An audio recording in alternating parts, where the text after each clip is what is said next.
in the booth, we ain't going nowhere. New Orleans City got its heart in the beat, but corruption creeping in, gotta take back the street. But corruption creeping in, gotta take back the street. From the French Quarter vibes to the Ninth Ward grind, he's the voice of the people, yo, he's one of a kind. Talking about the struggle, the hustle, the pain, but with each word he drops, he's bringing power to the game. Gerod on the radio, calling out the lies, bringing light to the dark, keeping hope in our eyes. He's the voice of the people, making changes unfold. In the city of NOLA, we're reclaiming our soul.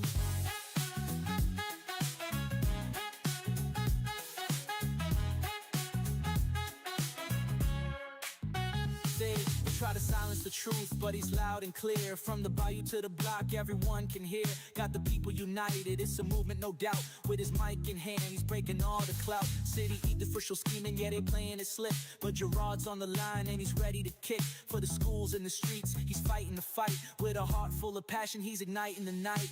Gerod on the radio, calling out the lies, bringing light to the dark, keeping hope in our eyes. He's the voice of the people, making changes unfold. In the city of NOLA, we're reclaiming our soul. From the jazz in the streets to the gumbo pot, he's the pulse of the city, giving all he's got.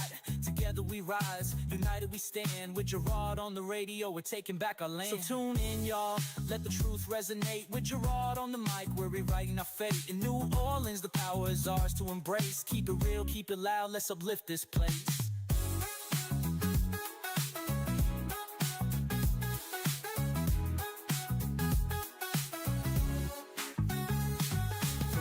In the streets to the gumbo pot, he's the pulse of the city, giving all he's got. Together we rise, united we stand. With Gerod on the radio, we're taking back our land. So tune in, y'all, let the truth resonate. With Gerod on the mic, we're rewriting our fate. In New Orleans, the power is ours to embrace. Keep it real, keep it loud, let's uplift this place. Gerod on the radio, calling out the lies, bringing light to the dark, keeping hope in our eyes. He's the voice of the people, making changes unfold. In the city of NOLA, we're reclaiming our soul.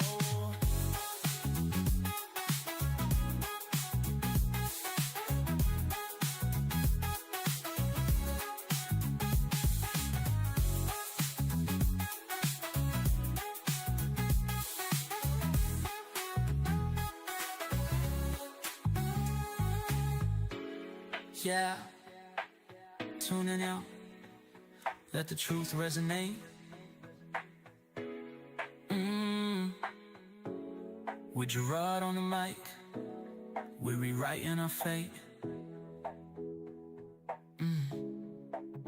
In New Orleans, the power is ours to embrace. Don't stop singing now. Keep it real, keep it loud, let's uplift this place.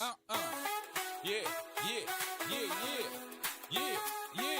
Gerod on the radio, calling out the lies, bringing light to the dark, keeping hope in our eyes. He's the voice of the people, making changes unfold. In the city of NOLA, we're reclaiming our soul. That's what we talking about. I'm serious, bro. That song give me hype. Okay. Because you saw how I came in like, what's up? The minute you put on the song, I'm like, yeah. No, Mary Jane had you sing. No, I didn't. No, I didn't. Don't even play. You ain't gotta lie, Craig. You ain't gotta lie. No, I didn't.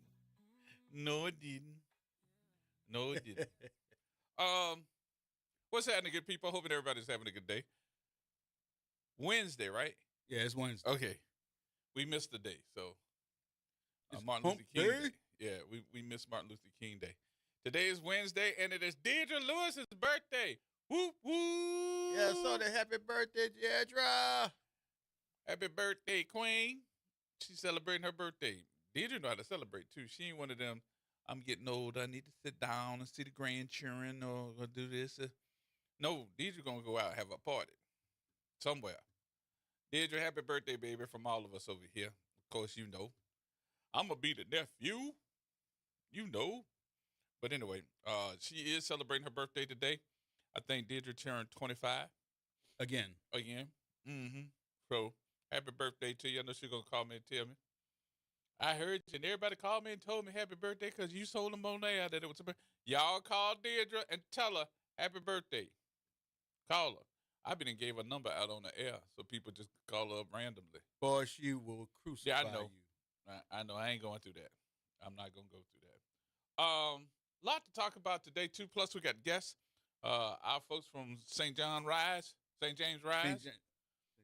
they're gonna be up in here at 4:30 today. This will give you a good opportunity because there's a new article. I don't know if anybody got a chance to see this article, but there's a new article that came out today, and it's from whenInYourState.com, which wrote a real interesting article about Louisiana's Cancer Alley, and it's about the black towns inside of America that are the most populated or polluted, not populated.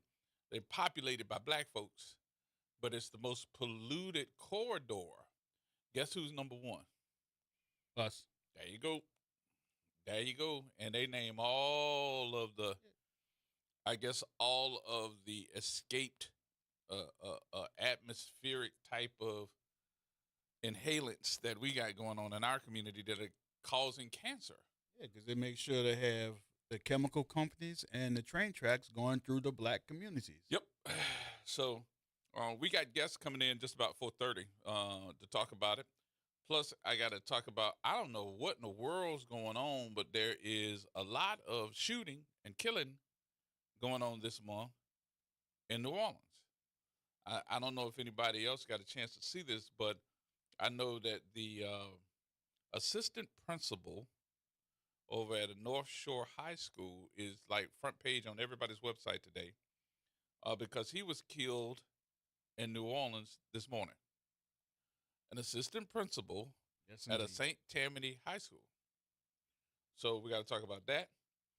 And then, of course, I sent the folks over at the ACLU a text message, Miss Alana Stewart, a text message asking her, did she want to come on this afternoon to talk to us too?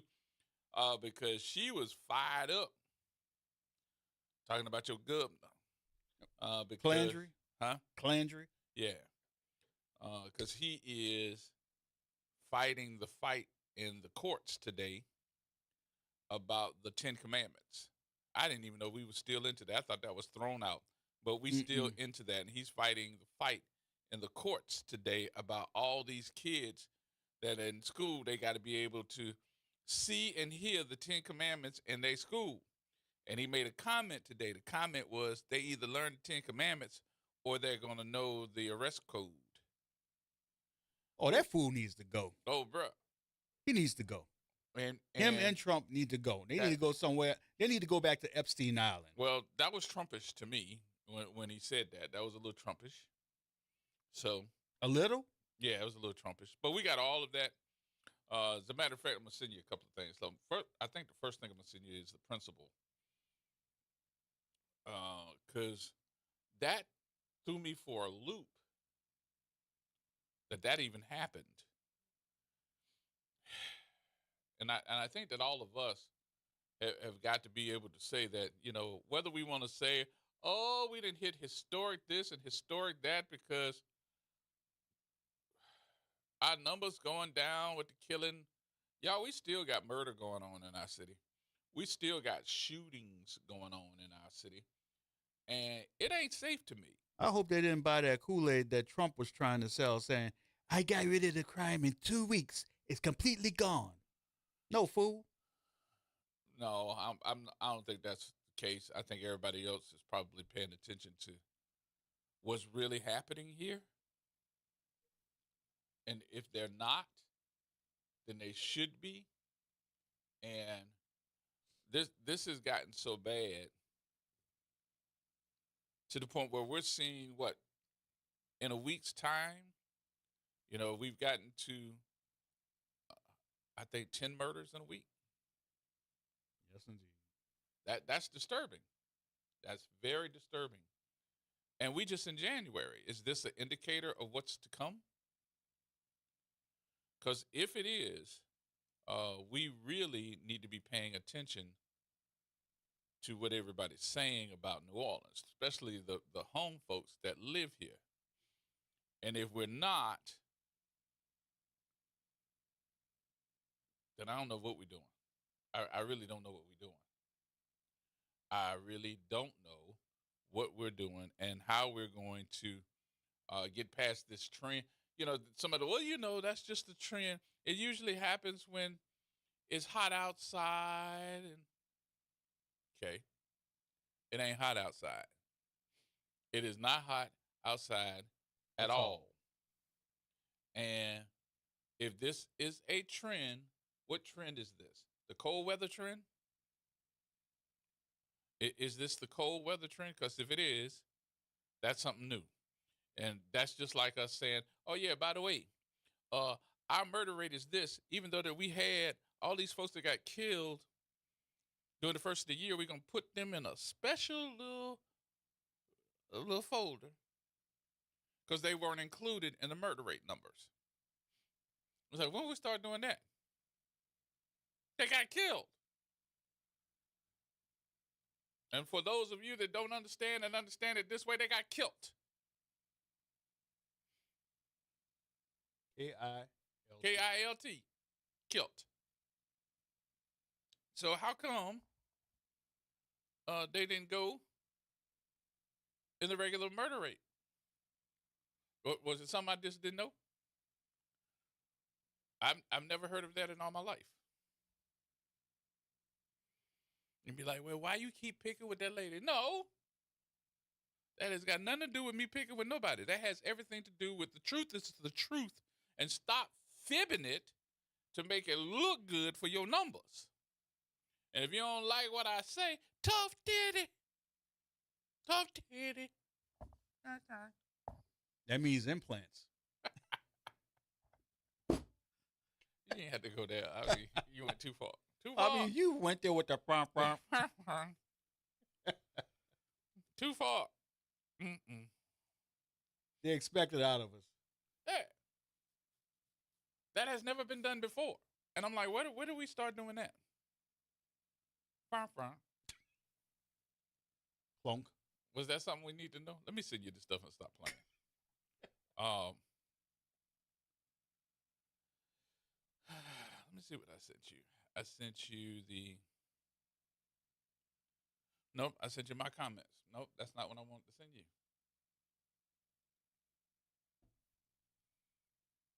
I wanted to send you the principal that got killed.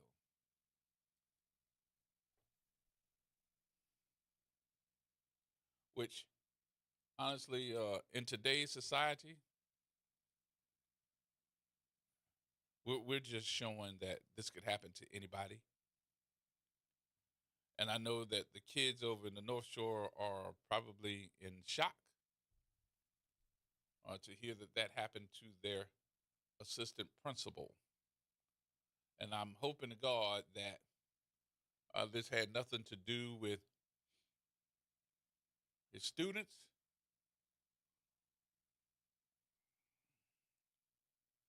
And then maybe it was just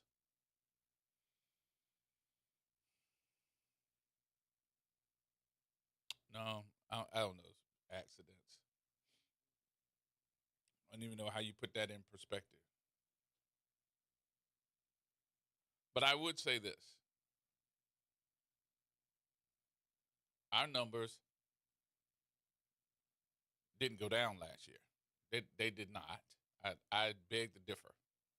Those folks are going to tell you and that the numbers went down and we had historic numbers and all this. We did not. The numbers did not go down.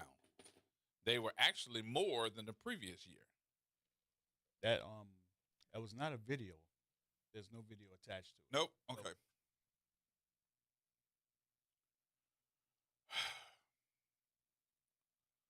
So for all of our folks, listen.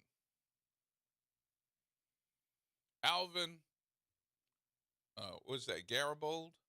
Garibold was the assistant principal at Salmon High School.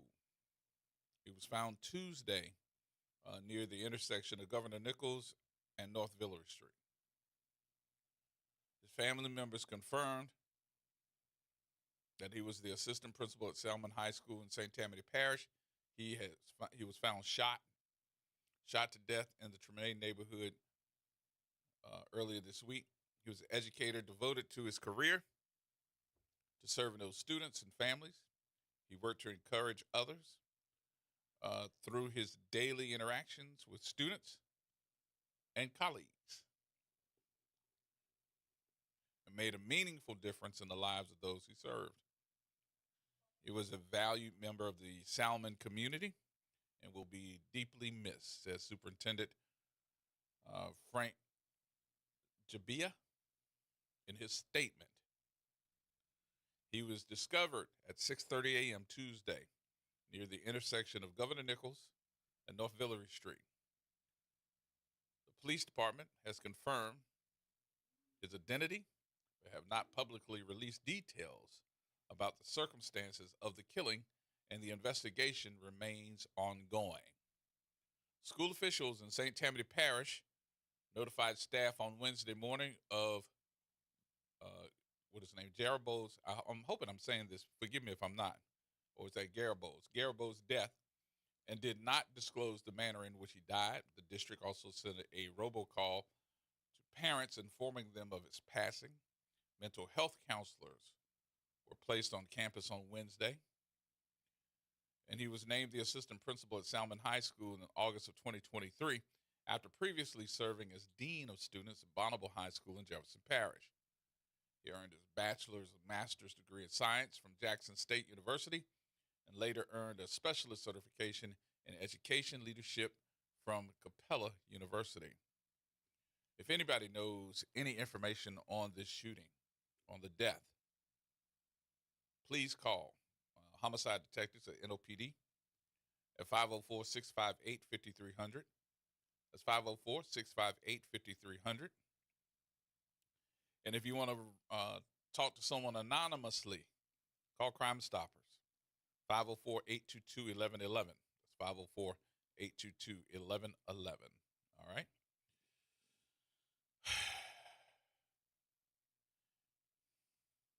An educator.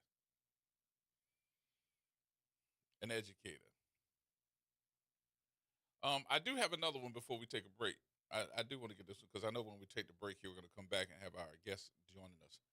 But this incident, it happened today with your governor. Oh, boy. Made the ACLU's executive director hot under the collar. Ms. Odoms was on camera in Baton Rouge. PO'd. She was PO'd. And do you think that it is right, yay and nay, that the governor and I guess the attorney general is fighting for you all, your students, your children, to have the 10 Commandments only in their schools? Go for it, Wick. Today, a federal appeals court heard arguments over a Louisiana law requiring the 10 Commandments to be posted in public school classrooms. Concerned parents and even some religious leaders pushing back on this say it's a violation of your child's rights. But the state attorney general and the governor say the 10 Commandments are foundational to our society. Liam Combs is here with the latest. Liam. Liz, this is the second go-around at the Fifth Circuit Court of Appeals here in Louisiana after a prior ruling that said the law was flat out unconstitutional. And we're going to have to wait a bit for this new ruling to come down, but it didn't stop the governor from lighting off some fireworks outside the courthouse today in New Orleans. You either read the 10 Commandments or your child is going to learn the criminal code. Those comments from Governor Jeff Landry today sparking quick backlash from the ACLU. How dare he? It is absurd and it is insulting. Executive Director of the Louisiana ACLU, Alana Odoms, says the law is flat out unconstitutional, going against the Establishment Clause of the First Amendment, which says there must be a separation of church and state. Our state, unfortunately, prioritizes criminal prosecution over individual liberty and dignity. She also says the law alienates children of other faiths. However, the state claims the 10 Commandments are important historical documents, as significant to the founding of our country as the Declaration of Independence. I think that Americans are just tired of the hypocrisy, right? I just think it is high time that we say, listen, we embrace what tradition and heritage is, in this country. The beliefs upon which it was founded are embodied in these documents, and they are illustrated in places as vaunted as the frieze in the United States Supreme Court. But the people challenging the law clapped back at these claims today, saying it should be the parents and church leaders who educate their children on faith, not postings on the classroom wall, stoking concerns that if this law is allowed to stand, it could have a domino effect down the line. And if successful, we'll move on to other precedents, such as recitation over the loudspeaker of Bible verses, prayer at football games, prayer at graduation ceremonies. Now, the case today was heard by all 17 active judges in the Fifth Circuit Court, which is rare, and it was also combined with a similar case out of Texas. Now, any ruling that the appeals court will give will likely wind up before the U.S. Supreme Court down the road. Liz? Okay, Liam, thank you. All right, there you have it. I think we talked about this one time before when this case came up, and then it didn't make it through the courts in New Orleans schools, but it seemed to be going out through the rest of the state. So I'm going to ask the question again, just in case we didn't get the full answer of how you feel about it. We'll probably be taking it up in a 5 o'clock hour about the 10 Commandments. Are you for or against having the 10 Commandments posted in schools? And we'd like to thank WAFB for letting us use their video. We didn't use their video. That was WFB. Yeah, I know. We didn't use the video. We used the audio. Well, audio. You know what? Say it, bro. Clown.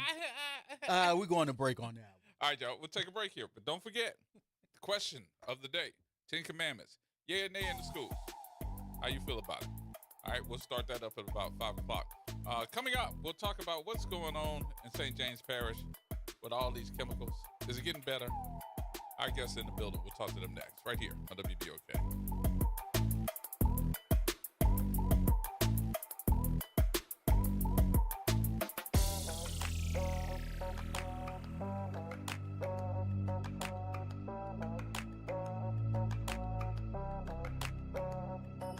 My name is Armand Gillespie. And this is Philip Thomas. And we are the Bald Online Podcast, where we cover all the major sports topics. But today, we come to you all to talk about a more serious topic. Suicide prevention. A little less than a week ago, a young, talented football player named Marshawn Nealon took his life after scoring his first NFL touchdown. We stress the importance of life and how precious every person is. We on Bald Online Podcast hope, if you're ever going through anything, to please reach out to a loved one. And if you think you have no one to turn to, please call 988 Suicide and Crisis Lifeline. Remember, you are loved and cherished in every possible way. Peace and always love from us. And remember, Ball don't lie. Peace. Meet Leanna, a part-time chef and full-time mom. In the past, Leanna didn't have health insurance because she didn't think she could afford it. What she didn't realize is she qualified for Medicaid. She loves the coverage and peace of mind that comes with high-quality care. The kind of care you get with Healthy Blue. This is Medicaid, and it's for more people than you think. Maybe even you. To see if you qualify, go to myhealthybluela.com. Interest rates and inflation are out of control. Is your credit card debt also out of control? It's time to resolve your debt and take back control for a lot less than what you owe. If you have $10,000 or more in credit card debt, then you need to call us right now. Debt Fix Pros can significantly reduce the amount you owe, and you could be debt-free faster than you think. I knew we had to do something. Our debt was growing. It was getting out of control, and we just didn't know what to do. We saw an ad for Debt Fix Pros. We called, and they showed us how fast they could get us out of debt. It really was amazing, and now we're back in control. Call now, and we'll show you how easy it is to fix your debt. The call and consultation are free. Call Debt Fix Pros right now at 800-311-5977. That's 800-311-5977. 800-311-5977. Making a difference in the community. WBOK 1230 AM. Here we go. The reality check on WBOK 1230 AM.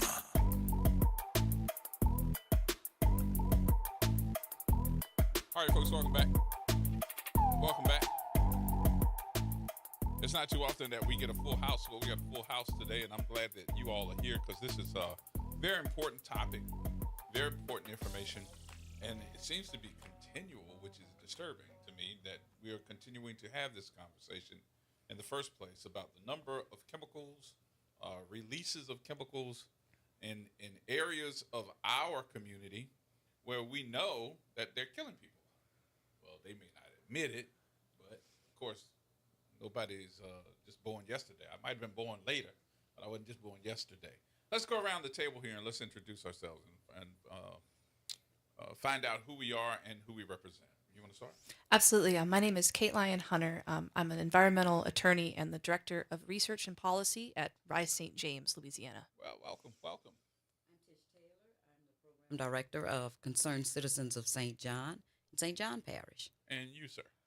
Hey, y'all. My name is Jack Green. I am the campaign manager with Rise St. James. I'm based here in New Orleans.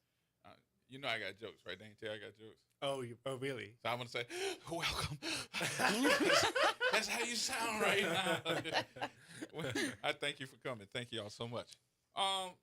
Rise St. James has become a phrase that everybody understands. It stands for something. Rise St. James. Can we find out what that is about, where that starts? Because anybody that's not in knowledge of who you are and why you all say Rise St. James, what does that mean? Right. So we don't have our founder and executive director, Sharon Levine, here today. She is recovering from eye surgery. All is going great. But she's sitting this interview out today. So Rise St. You tell James. me, Sharon, that I know she had surgery, so okay, that's all right, because she's a beast. She is a beast. And congratulations on all her awards and all the acknowledgement she gets worldwide. Absolutely. Yeah, that worldwide recognition comes out of her passion, her dedication to rise up, to speak out and stand up for what's right, speak out against industrial pollution in St. James Parish and all of Cancer Alley, and to inspire people around the world to learn more about the pollution in their backyards and especially in environmental justice communities and try to do something to change it and prevent more industrial pollution from coming in. Are you all aware of this article from whenyou'reinYourState.com? It's an article that came out, I think it came out today, and it's naming and talking about the Blacktown side of many river parishes. And it names all of them. And I was like, wow, well, I couldn't have been just in time anymore to be able to have this. But it gives all the information, all the air pollutions, the EPA standards. One which was alarming to me, it talks about the 700 times higher of pollution, air pollution we have from the Dinka plant. Yes. In reserve. Yes. That's y'all's number one fight. Yeah. Really? Concerned Citizens of St. John, yes, it has been. It started in 2016. EPA told us we had the highest risk of cancer in the United States, and that was from the emissions of chloroprene from the Dinka. Were you surprised, though? I pay attention, but I was surprised to see your governor ride from Baton Rouge and come and hold a presser and almost like only thing that was missing was the girls with the short skirts and some pom-poms. Yeah, for Dinka. Cheering for Dinka. Yes, absolutely. Passed I told by. you I got bad jokes. Yeah, he actually passed by Fifth Ward Elementary with over 400 students there, elementary school students, to go stand with the Dinka facility, which is now owned by a Japanese company, and say that he's there to save the 250 jobs that were there. Now, we know for a fact that 250 of those jobs are not taken by people who live on the fence line. Right. We watch them leave the parish every single day, and they don't represent the black community at all when it comes to the numbers of people that work for any of the petrochemical industries. So we knew it was a joke, but this man pretty much just said, I don't care about the people, I care about this, and then did the big threat, which is because everybody hates China. He said, we don't want these jobs to go to China. And everybody went, ooh. Well, guess what? It's a Japanese company, so why would they bring their jobs to to China, but that's the things that make people that hits that hate that's so prevalent right now. So why put it in the communities that are, I don't want to say less fortunate communities, but usually are on the other side of the tracks, if I can say it that way, in the areas where we have more blacks and black communities, and we hear of more people dying of cancer, and we hear this over and over and over and over again. Yeah, I put it this way. I've been following it so long, to the point that that's when I learned about the Bucket Brigade and all the rest of the folks that's checking the air quality. Right. And it makes me go, okay, so this has been going on for how long now? And nothing's been done. No, I mean, DuPont Denka opened in the 60s. Yeah, they opened in the and it was very 60s. intentional where these plants were placed. They look on the map and say, what are the blackest communities in this area? And we're going to put our plant here because they figured there wasn't enough fight. People weren't going to challenge them coming in. There wouldn't be, the parish council. I mean, how long did it take for you to get black parish council members elected in St. John Parish? It took quite a while. It took quite a while, and then it seems to me that once they sit in the seat of parish council member, the humanity is just sucked right out of them. All of a sudden, they don't crusade for the community. They are. So it's who supports them. Yeah. So it's all white executives, all white parish council. So it doesn't matter who they look like. Everything is already set in stone. Well, what let me they're talk to gonna the do. blackest guy that's involved in this. Mr. Jack Green. What brings you into the fight, though? So I grew up in Lake Charles, Louisiana, looking at the industries. Now, you're right, losing Lake Charles. I mean, you kind of in the same situation. a little Yeah, bit. losing family members to the industries, seeing how everyone goes crazy for the alleged jobs and the support that they get, but we have one of the most dangerous bridges in the country. The economy is going downhill. The land is sinking. The town of Mossville, which used to be a thriving black town, is entirely gone because of industry influence. And so, to me, from a young age, it was very, very clear that we weren't getting the benefits that we were purported to get from these industries. And so whenever, I got my education and I wanted to give back to Louisiana a little bit before I went on to see something else. And Rice St. James was an amazing opportunity. I've looked up to the organization forever. When I was an undergrad, Miss Sharon was doing her big one, fighting for MOSA and inspiring all of us. And so I'm just really honored to be able to be a part of the whole picture and to be able to kind of take some of the fight that I wish people had for me when I was in Lake Charles to these communities that I think really need it. So one of the issues that I have with this, and correct me if I'm wrong, I know that we see a lot of the communities that have a large population of black residents, but the winds don't say that these chemicals are just going to the black communities. It could actually blow that chemical anywhere. Absolutely. So isn't this spreading to a lot of other places too? Especially, I'm thrilled, and I really want to know what they burning off at night. Oh, right. So the winds do carry chemicals, but the closer you are, really the bigger your risk is. Because a lot of these particles, some of them are lighter I than gotta air. use that one. The bigger your Biscuits, biscuits, I know. need I have to write that down, too. So, if you're closer and these are heavier than air particles, things like heavy metals being emitted or soot, they don't travel quite as far. They're going to land on the communities that are closest. And these fence line communities here in Louisiana are overwhelmingly black. Let me tell you why I brought that up. Because you're going to remember this too. There was some type of storm we had here, and it had real big winds, and the folks in Araby and Chalmette woke up with all of this soot and some type of something on the side of their houses, and they couldn't get it off, and no one really told them what it was. But there were so many companies that were coming out to those different communities and saying, we'll pressure wash your house for free. Yeah. Wait a minute, you going to do what? That's a business, pressure washing somebody's house, and y'all going to do it for free? Why? So that made me go, ding, suspicions, light bulb, something's going on. What is this on side of people's houses? How long ago was that? That had to be like 2 years ago, maybe 2 years, 2 or 3 years ago. I don't know if you remember that or not, but it was in Araby. I'm like, where did that come from? Was it something coming from the refinery that way, or was it something being blown in the wind coming from the other opposite way? Yeah. So we don't know what's really in the air, do we? No. In many cases, we don't. So there's been so many advances with air monitoring where you can put up a sensor or that can use lasers or capture the air to be analyzed in a lab, and you can tell with very, very high rates of precision what's in your air. These monitors have gone down in price, and a big reason Tish and I work closely together is the EPA gave out grants to all sorts of organizations here in Cancer Alley to put in air monitoring so that we could know what was in our air. We then had a law passed in our legislature that prevented us from doing this air monitoring. So Tish and Rice. Wait. Uh-huh. You said prevent it? Absolutely. The law is called CAMRA, the Community Air Monitoring Reliability Act.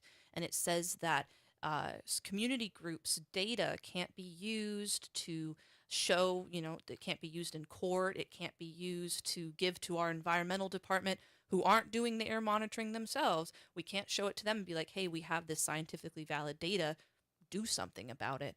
And the law was even so restrictive that it prevented people from sharing it. You couldn't even put it up on your website or you could be fined. Who wrote that law?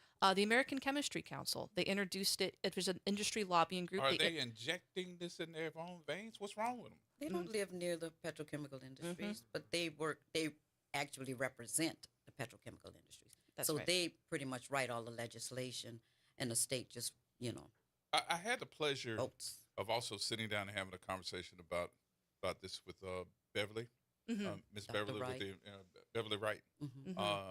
And one thing that she said is this is environmental injustice. Yes. It's almost like environmental racism, I guess, if you could use it and put it in that. How do you prove that, number one? I think you're going to answer that quickly. and then the other part of that, if you take it to court, how long does it take to get that out of court? I think you're going to answer that part. Well, I can tell you that it can't help but be environmental racism when every decision that the state makes only affects a community of color. Every decision, every district that they select to put a new petrochemical in, every air monitoring result or any type of air monitoring laws of their emissions are ignored by the state.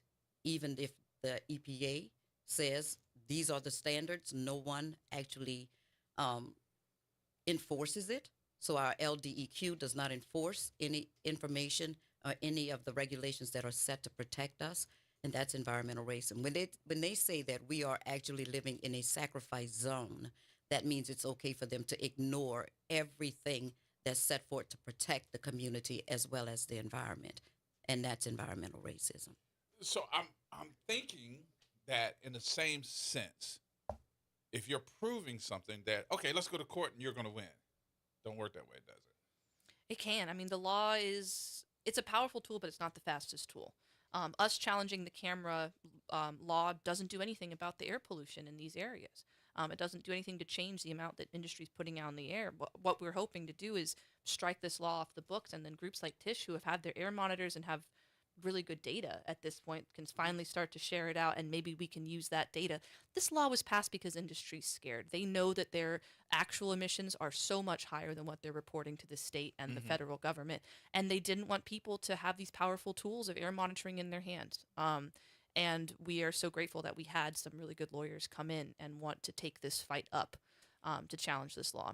So I just went online and I got AI here, and I'm looking to see, because when you start talking about folks today, when somebody say you're 70 years old, we tend to say, oh, that's the new 50. But I'm also looking up here and saying that 70 years old is the life expectancy of a black male in St. James Parish. Wow. 76.4 is for white residents. So white residents that don't live in those communities is a little bit longer than black residents. And I'm wondering, have we had any data that shows this is why? Data is always available. It's just a matter of who validates it. And then the other part of that is, how many folks have we looked at to say, hey, your cause of death?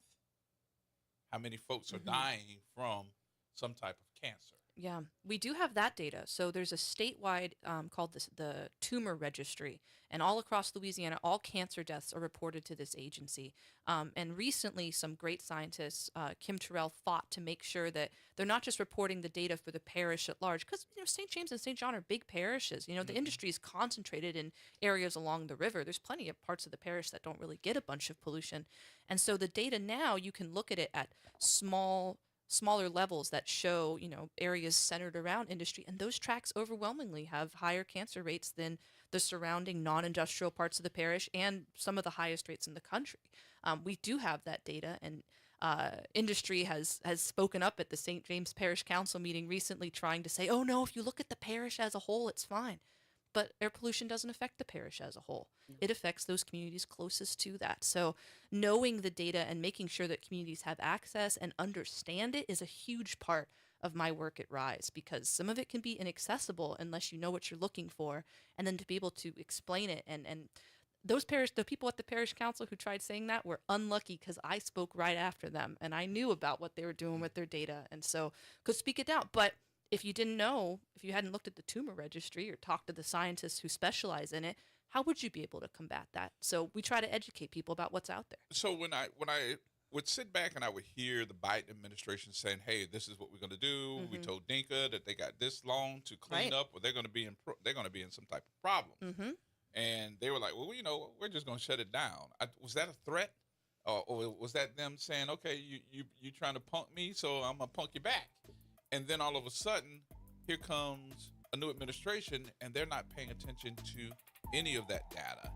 And then your governor walks around with it too. And I'm like, okay, well, you know what? Let me take this break first. We'll come back and we'll get into that part. But I did want to bring up from then to now. Keep that in mind. More coming up, y'all. Everybody hold tight.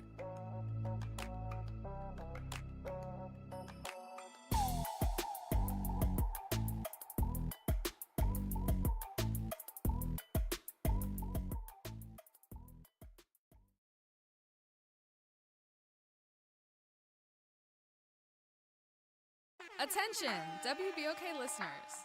Are you a fan of the station and want to show your support and style? Well, we've got some exciting news for you. Introducing the official WBOK merchandise, the perfect way to wear your love for the station.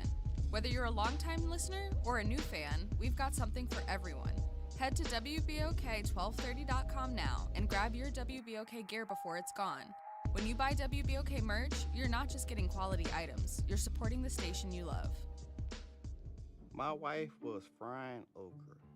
She's from Mississippi, so that's her favorite thing to do. She left the burner on high, and it didn't take long to ignite. So I ran to the stove, grabbed the pot, and that's when I got burned from a grease fire. And yes, the pain was, it was bad. Oh, Blue Cross treated me great with the recovery process. On the financial side, it would be expensive without Blue Cross. And that's what I was worrying about, because I was out of work for 3 months. I'm Chad. I'm from Baton Rouge, and I had Blue Cross for 10 years. I don't eat fried okra. That's the funny story. Louisiana Blue. The right card, the right care.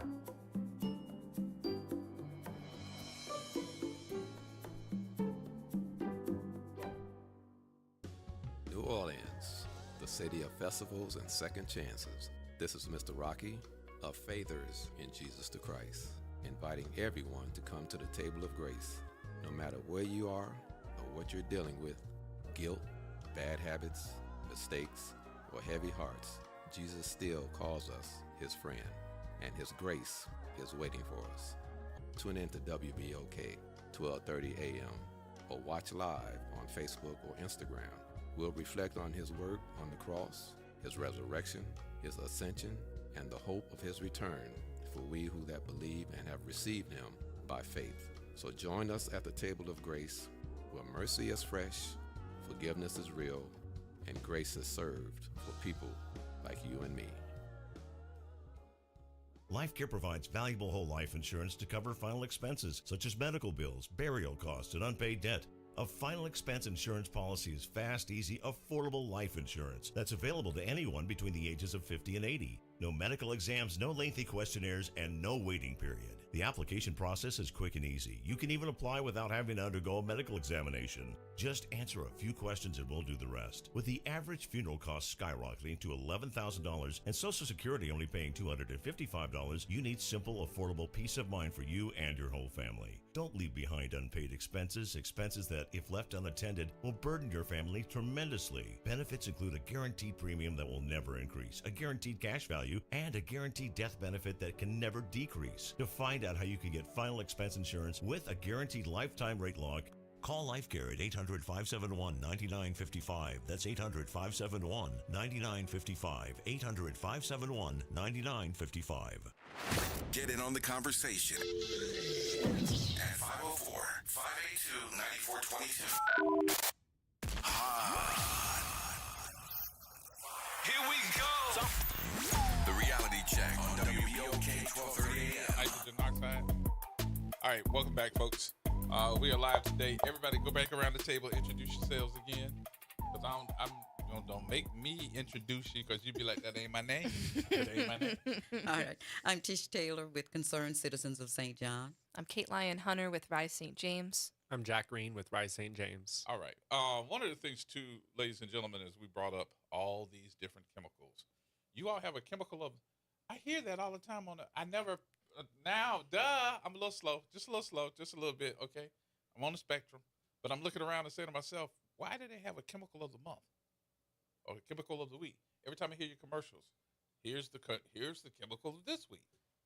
Is that you? That's me. Yeah, I'm Chemical of the Month. Well, I'm Kate Lyon Hunter, but I write the Chemical of the Month, and I've been doing it since I think 2021 or 2022. It's been a long process. I have not run out of chemicals yet because of just the soup of pollution that gets emitted there in Cancer Alley. There's always something new to pick.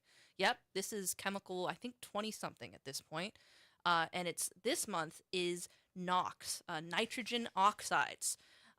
These mostly come from burning fossil fuels, power plants, and industrial flares, and the big flames we see shooting up at night. In the middle of the night. In the middle of the night, those are also major sources.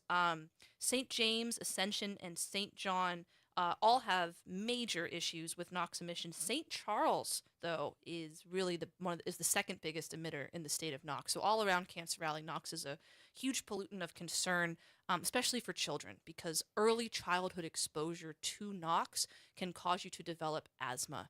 And so keeping kids away from this type of pollution is incredibly important. It can cause some severe health effects if you're exposed, but it's really that low-level NOx exposure during childhood that can set, unfortunately, people up for a lifetime of asthma. In this plethora of chemicals that you're seeing, have we also had and I don't know how that interferes with somebody's rights of keeping their medical data out of public, because then you go through a lot of HIPAA laws and all the rest of that stuff. But do we know what type of effect medically that our kids may be running into because of these chemicals in the air? We do.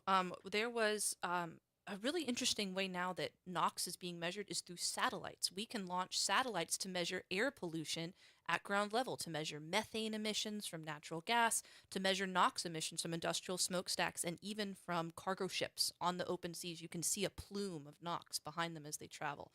It's a very new tool. It really, since 2024, it's really been growing.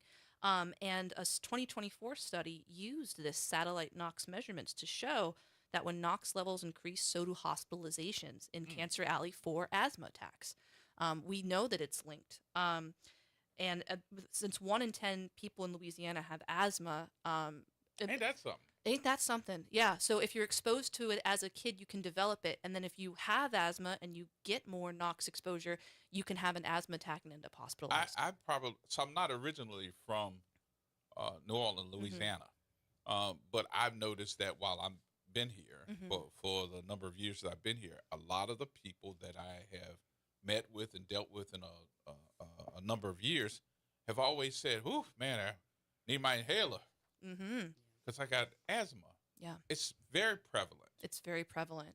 Absolutely. I mean, I know that there's a lot of children in St. John that have asthma. It's some of the highest childhood asthma rates in the country. And in the top 5 in the United States. But have we figured out that's what it is? It's one of the major causes. There's a couple other ones, but NOx. The research on that is very recent and developing, but it's very convincing. Especially as we've gotten rid of some other pollutants in our air in other parts of the country. You know, most places don't have smokestacks nowadays putting pollution into the atmosphere. Most towns have gotten rid of their heavy industry. We're seeing less asthma among children who live in cities, but it's children who live near these sources of industrial pollution who are still bearing the burden of childhood asthma. I've always been, and this is going to sound bad, so forgive me in advance. I've always been enthused on driving out to the Bonnie Carey Spillway and looking to my left. Yes. And going, ooh, look at that big old flame coming from that smokestack. What is that? That's an Norco out there, isn't it? Yeah, on the but spillway? what's coming from the plant? But that's the good question. What are they burning off? It depends. So that sometimes if they're having an accident in the plant and they've got a whole bunch of pressure in some pipe that they need to vent out, they could be burning something really dangerous. They could even be burning like chloroprene or ethylene oxide, some really dangerous carcinogens. They could be burning off just methane, if they've got more natural gas in their system than they need. It's very hard to tell from just looking at it what they're burning. They get permits to do it, but plenty of it happens on an emergency basis late at night, especially if they've got a storage of some nasty chemicals. And they're like, we'll just burn it off in the middle of the night and no one's going to know. This has nothing to do with it, I don't think, but it would seem to me that we would learn a lesson after we saw what happened at Smitty's. With the number of chemicals, not only just the burn off of all of that, it seems to be very flammable liquid. But are we looking around and saying, hey, that messed with us too? Did it come our way? Did it come to you all? What I think we've learned is I think after Smitty's, some people who lived around there learned what Tish, European people out there have known for decades, is that LDEQ isn't coming to save you, and they're not looking out for you. That industry gets to do what they want and act as they please. They're the boss, and people out there after Smitty's just kind of got a taste of what it's like for you every day. It was like business as usual but for this us, is every unfortunately. Day. This is how we live. And this was one incident that caused all of this. Okay, but we live in a place. Throw this into your conversation piece. Okay. And I don't know how many people don't think about this, because if I'm looking at all of these chemicals that are being released up in the air, they don't just fly away; they settle. So I see all of the sugar cane. I see all of these different crops. Is that in our food? It scares me to learn what might be in the sugarcane. I know our rice, unfortunately, has a lot of heavy metal contamination from the history of chemical plastic making and especially refining. Those heavy metals in the crude oil have ended up in rice fields and get taken up by the rice crop. Arsenic is a big concern. The only reason why I said that is because I am now hearing, look, when I was coming up as a kid, because I'm only 25 years old, but when I was, you didn't laugh. You didn't like, but I'm also looking around and saying to myself, how many people are you hearing got cancer now that have never smoked a cigarette in their life? Yeah. So you got to take a break. Okay. Can y'all stay for a few more minutes? Oh yeah, absolutely. Okay. More coming up, y'all. Everybody hold tight.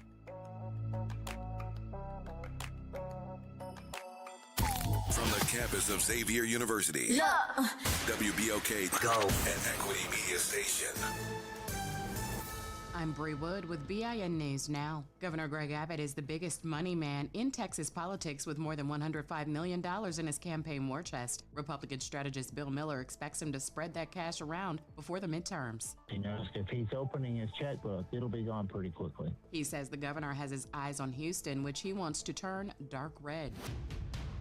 Fiery speeches marked MLK Day in New York, where a dozen politicians at the National Action Network linked Dr. King's legacy to what they call abuses of power today. Mayor Zohran Mamdani condemned ICE, and Reverend Al Sharpton warned, "We don't know if we're next after Minneapolis."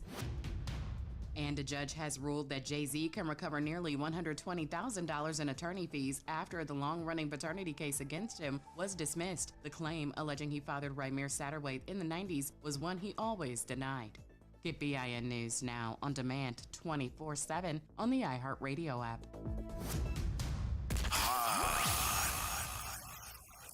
Here we go. The reality check on WBOK 1230 All right, folks, right back at you. That's what we do. We get right back at you. Everybody, come on, introduce yourself. I'm terrible. I am terrible. You want to start? Absolutely, yeah. Kate Lyon Hunter from Rice St. James. Tish Taylor, Concerned Citizens of St. John. Jack Green from Rice St. James. And we are talking today about all the, am I right in saying this? You need to correct me if I'm wrong now. Carcinogens? Mm-hmm. Right. These are carcinogens. Carcinogens, cancer-causing chemicals, yes. And this is not like we're talking about something that's happening in Detroit or something that's happening in Canada, China. We're talking about this happening next door. Yes. And this is so to the point where, are we paying attention? Is that a good word? Good question to ask too. Are we as the community paying attention? I think that our community cares, but it's overwhelming when you think of people working hard every day, having to just survive. The children are in school, just making sure that they have the general basic needs being met. That it's overwhelming to think that they have to fight something so big as the petrochemical industry. They believe that it's too big to fight. So I think that they go, I can kind of control just my general well-being and my family's general well-being. And I'm grateful that I have people that can spend the time advocating for the bigger things and hope that it helps us. We talk about cancer in the sense of all the strides that we've made to get it out you, making sure that you're cancer-free. But what we don't talk about, Caitlin, is we still have the cancer makers, the ones that are putting out the carcinogens. I'm one of those guys that when I watch TV or something like that and somebody says, you know, if your breathing is erratic or your heart, I'm going to sit there. And then I heard, well, you heard about mesothelioma or whatever. I was like, you know what? I think I have that. I think I got mesothelioma. But of course, I'm ignorant. So I'm sitting there saying to myself, well, when did we start with this too? But this dates back in the 60s. Is this something too that we are looking at and saying we got too many different chemicals that are in our atmosphere that we need to make sure that we protect ourselves with? Absolutely. And we've requested cumulative impact studies forever. And of course, that would really put people in an uproar because it would show the facts that not only are we inundated by separate chemicals that do certain things, but what happens when you put all that in that pot, like Caitlin said, it's a soup. Well, what happens when we have all of this? Well, we can tell you in St. John Parish, because we had the highest death rate per capita in the United States of COVID. Really? Our little parish, St. John the Baptist Parish, made the news again. We had a higher death rate. That means our immune system is continuously compromised. That our community don't understand that with them knowing everybody in their family and in their neighborhood is sick and dying from one way or the other. We're burying, we're taking care of loved ones, and we're fighting for our own lives. We don't understand that that's not normal. So let me ask this question. Since you went to COVID, and one of the things is I'm privileged enough to be able to interview some doctors and talk about these issues. But one of the main things they talked about with COVID is not the fact that you got it. It's the fact that when you did get it, it attached itself to something else to make it stronger that probably killed you. Is that part of the immune system that's being compromised because of these chemicals? Absolutely. Yeah. So you got COVID, more than likely it attached itself to the disparity that you already have to make it say, I got you. Yeah, that and the respiratory harm, because if your lungs are already weakened by childhood asthma or from continuously breathing in soot or particulate matter or other chemicals that harm your lungs, your body just can't mount as strong of a defense if it's constantly trying to rid itself of the pollution that unfortunately makes its way into your house every single day.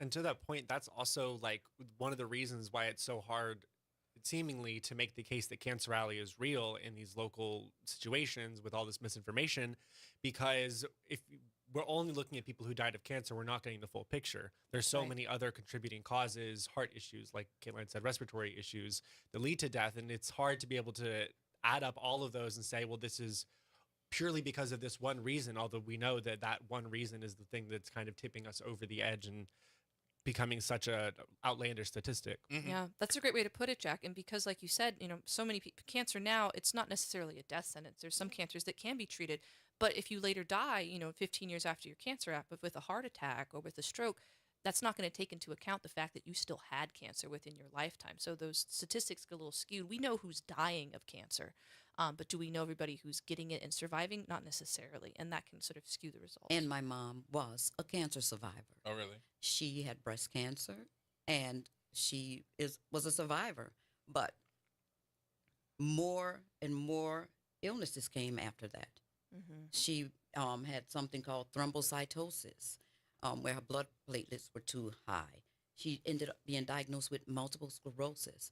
Then, of course, congestive heart failure. So 22 years of suffering started with breast cancer. You know what's disturbing, though? What's disturbing is that these issues, these chemicals, the data is rolling off your tongue like you just learned it yesterday, and you repeating it. No, not that you learned it yesterday, but you've been knowing it. It's disturbing, though, because you had to learn what all this stuff is. We become junior scientists, statisticians. I mean, epidemiologists, public health. Absolutely, everything. And, we have to tell everybody about it. And it makes us have sleepless nights. Once, I ran from this for so long saying, I just can't do it. It's too big. I can't do it. Just like most of our community. Right. And then, but the more information trickled in from my daddy coming home and saying, I can't believe this. It was like, I cannot just sit here anymore. I have to join, and I have to speak, and I have to understand all of this stuff so I can share it. And so we started our Good Neighbor podcast. So I got to do that plug right quick. Concerned Citizens of St. John. Every Wednesday, we're releasing a new episode of our Good Neighbor podcast. Go to our YouTube channel, please. That's my big plug right there. And we have wonderful people on that shares the information that we've learned, valid information about these outsiders that have come in and put these industries in our community. The real outsiders that cause problems in our community is the petrochemical industry. So we want to make sure that you understand the facts. But that's what Louisiana is, the petrochemical community. That's what we are. Every time, which is interesting to me when we start talking about job development, we talk about economic growth, and we start talking about all these issues that Louisiana has, because it's usually last or close to last in economic growth and community organizational growth. Yes. Yeah. And what we have seen is the fact that what they consider growth is bringing in the petrochemical organizations, the companies, the corporations. The biggest thing that we combat is economic development and jobs, none of which reaches the frontline community. No, St. John is the worst. It's the worst for as far as like hiring members of the community, especially Black people in St. John. Those plants do not hire anybody from St. John. It's all from around. There's a handful. Yeah. But most of the people that I know who work for petrochemical industry, they don't work in St. John Parish. They can get a job at a plant somewhere else. But as of Dr. Kim Terrell in her study, her research, which was very controversial, it showed that St. John the Baptist Parish was number one once again for the petrochemical industries not hiring the people in the community. Black people. The Black people in the community.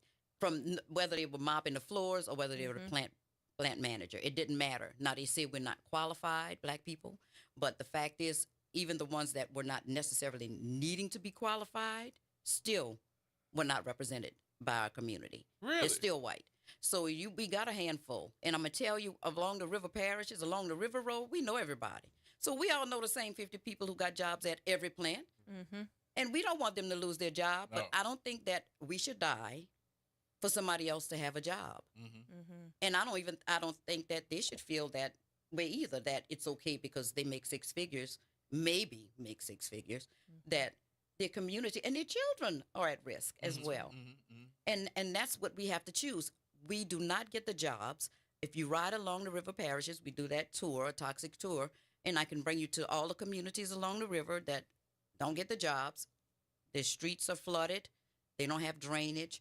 There's no evidence of economic development in the fence line communities along the river parishes. There's none.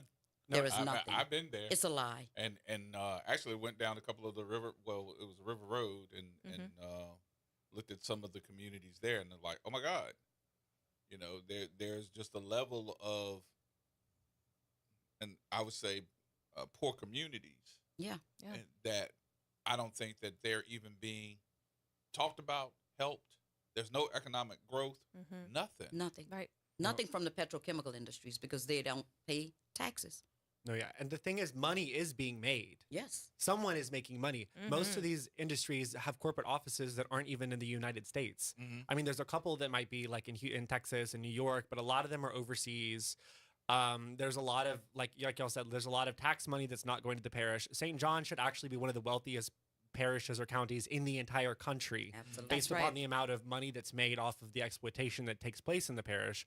But as per usual is this legacy of exploitation that's just now taking its own form as the petrochemical industry.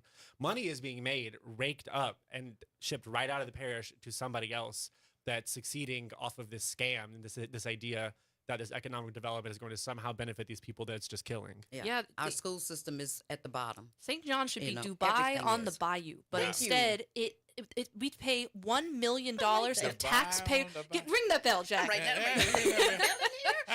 We pay $1 million of our taxpayer money. Girl, per, we like your biscuits.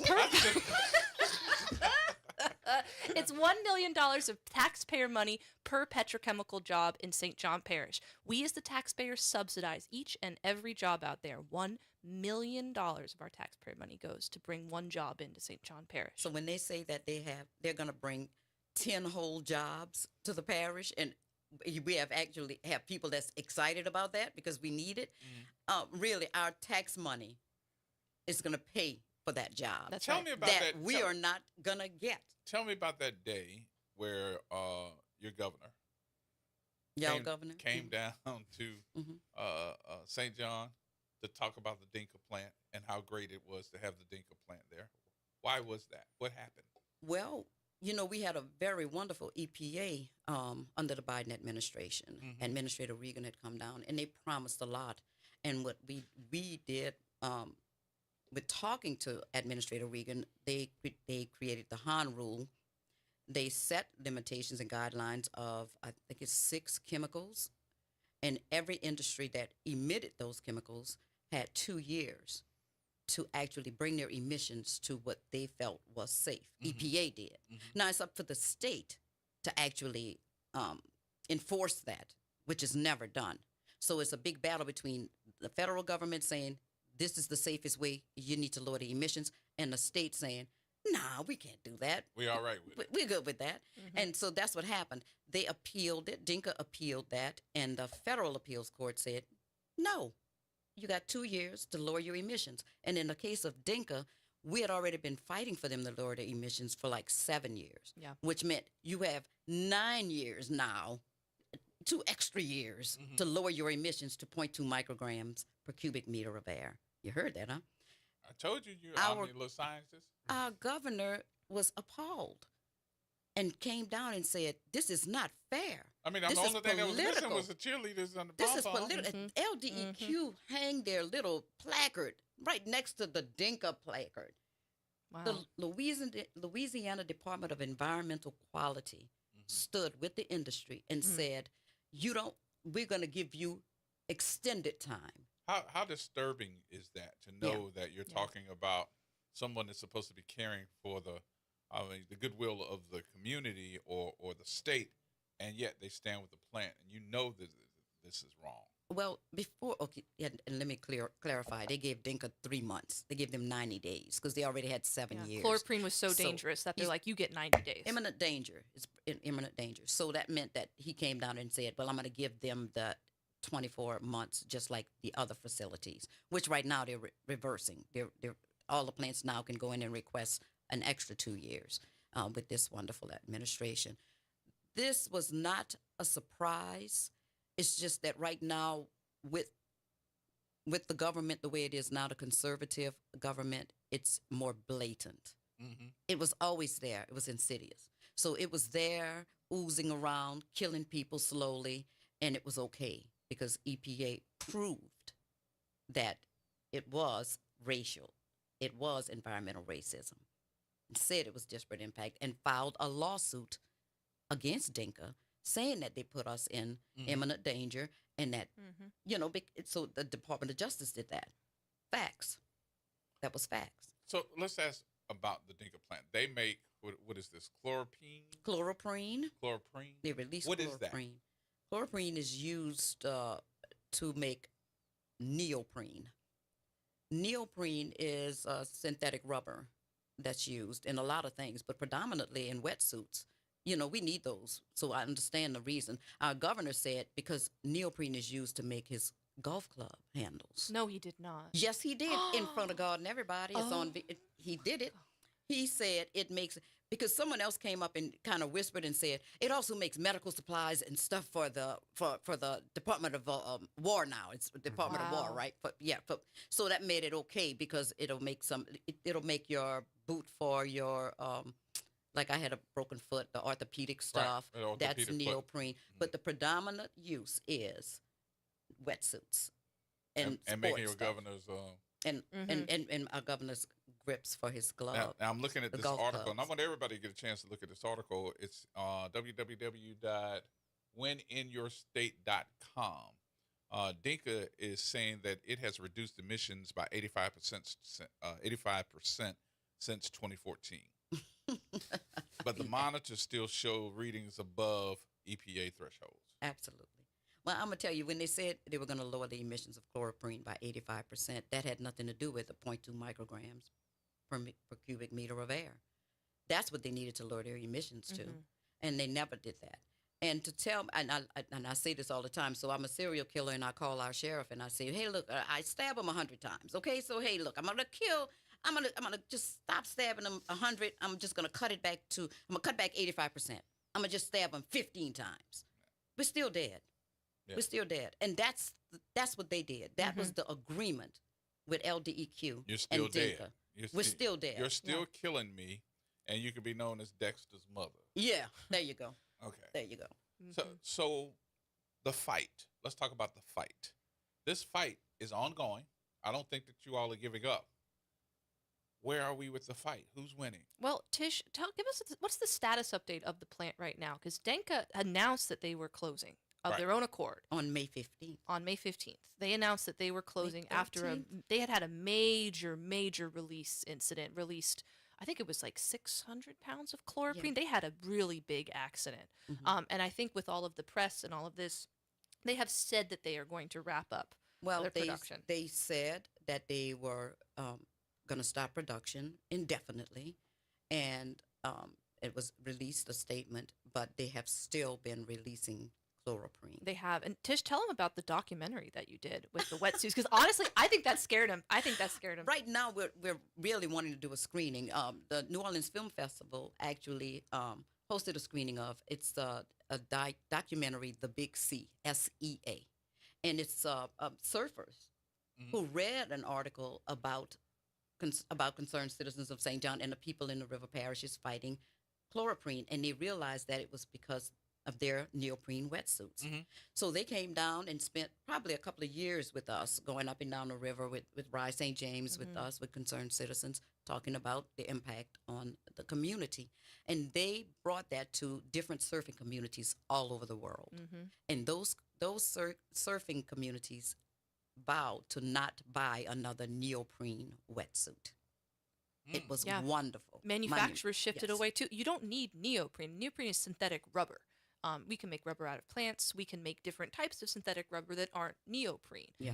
It's just become convenient because it's been manufactured here in the U.S. by Dinka and DuPont. So it hurt their pocket.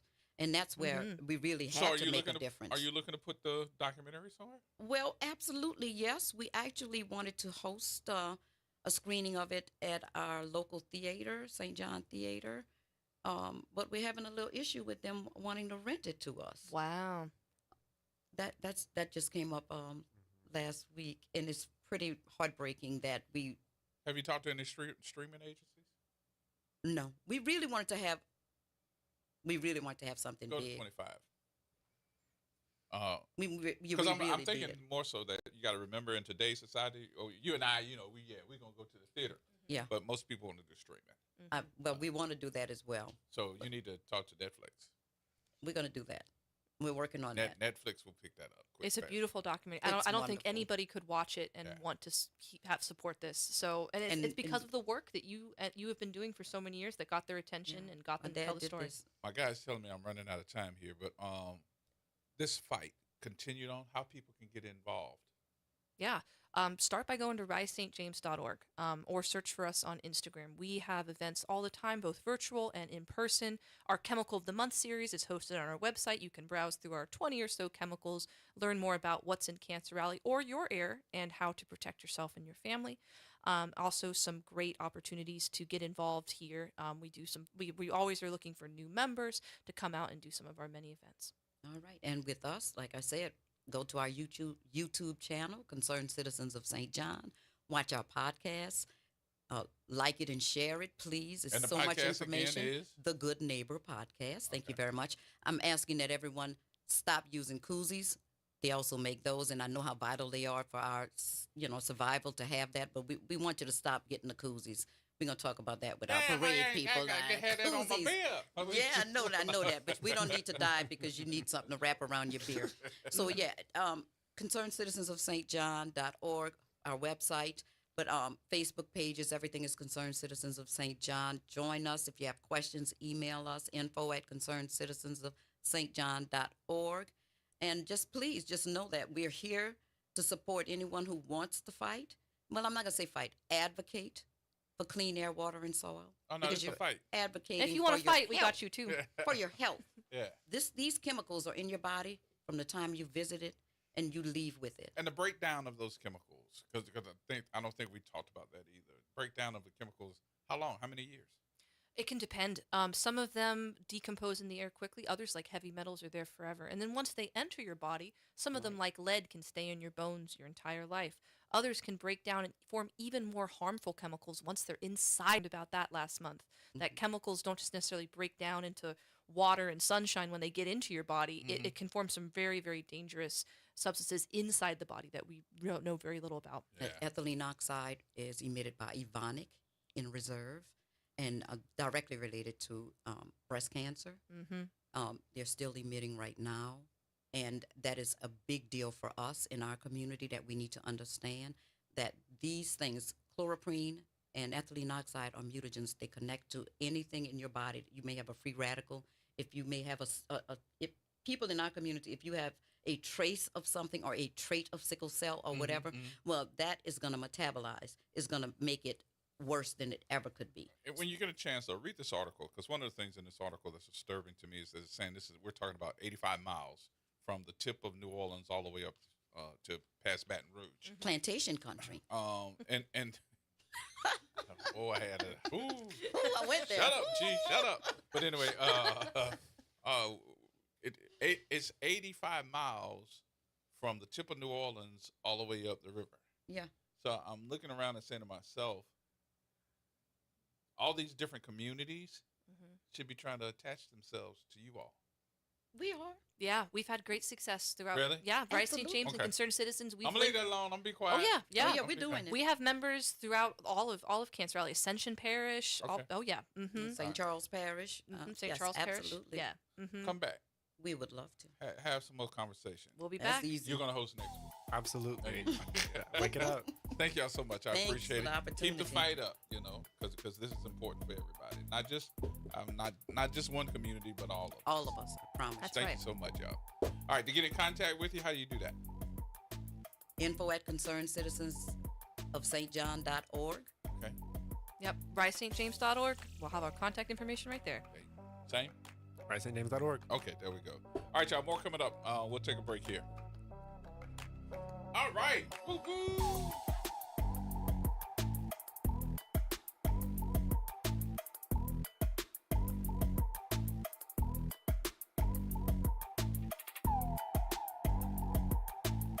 This is the Bloomberg Black Business Beat, brought to you by FidelityWealthManagement.com. All-time tennis great Serena Williams is channeling her competitive spirit into investing.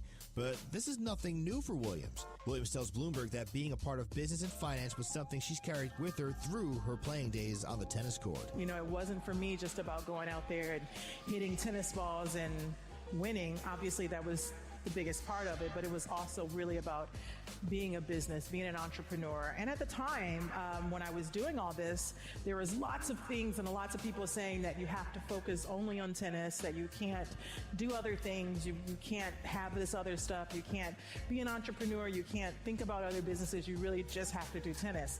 And I pushed that envelope and I said, you know what, that's not me. Serena Williams speaking to Bloomberg at the American Business Forum in Miami recently. I'm Bloomberg's Justin Milliner on the Black Business Beat. Hey, listen, are you a 50-year-old person looking for term life insurance? Then you need to talk to Bob. Bob specializes in helping people find $1 million or more of term life insurance for a couple of $100 a month. Look, you need to know there's a price war in the term life insurance business, and you may be paying too much. Call Bob, and he'll shop and see how much money he can save you. Look, this could be the last term life insurance policy you ever have. Your rates are guaranteed for the next 20 years. That's right, guaranteed level rates for the next 20 years. And if you're a smoker or your health is not perfect, Bob has great rates for you too. So for $1 million of term life insurance coverage for a couple of $100 a month, call Bob right now. 800-890-5075. 800-890-5075. 800-890-5075. That's 800-890-5075. Paid for by Term Direct. It's Off the Top with Norman Robinson on WBOK 1230 AM. Pardon me if I'm not surprised that the state of Louisiana has put the kibosh on DEI. Governor Jeff Landry says he wants to return to the way it used to be. Hell, the way it used to be? Does that include slavery and Jim Crow laws? Landry insists his reasoning for removing the diversity, equity, and inclusion language from state civil service hiring policy is to shift the focus back to strict merit-based employment, as if there was such a thing ever. Landry and other hard right-wing Republicans are of the belief that DEI hinders true equal opportunity, favoring unqualified minorities and others over otherwise well-deserving whites. Civil rights proponents argue that DEI policies exist and are necessary because the playing field was never equal in the first place. Moreover, that removing such policies will only increase barriers for marginalized citizens attempting to gain fair access to public employment. Now, I'm old enough to remember what it was like prior to the passage of the Civil Rights Act, when African Americans were still being subjected to centuries-old systemic discrimination and exclusion that left blacks and women underrepresented in the education and job field. It's indisputable that the United States has a long history of discrimination. Affirmative action programs were created after the Civil Rights Movement to counteract such discrimination. Lest we forget, it was the Trump administration that began the nationwide attack on DEI. And now with the backlash underway to seemingly undermine the progress of African Americans and other marginalized groups, I have serious doubts about whether removing DEI programs will bode well for the marginalized. I'm equally troubled by the statement made by Trump recently, alleging that whites were treated badly by the Civil Rights Act. Let that sink in. This is Norman Robinson off the top. Meet Leanna, a part-time chef and full-time mom. In the past, Leanna didn't have health insurance because she didn't think she could afford it. What she didn't realize is she qualified for Medicaid. She loves the coverage and peace of mind that comes with high-quality care. The kind of care you get with Healthy Blue. This is Medicaid, and it's for more people than you think. Maybe even you. To see if you qualify, go to myhealthybluela.com. What if just $50 could open the door to your new home? Godan's is inviting you to enter their Key to Your Heart house raffle, where one ticket gives you a chance to win a 3-bedroom, 2-bath home in the city of New Orleans. The drawing will happen on Valentine's Day, February 14th. Tickets must be purchased by February 12th at 11:59 p.m. Answer now at raise, RAYZE.it/key to your heart. Making a difference in the community. WBOK 1230 AM. Here we go. The Reality Check on WBOK 1230 AM.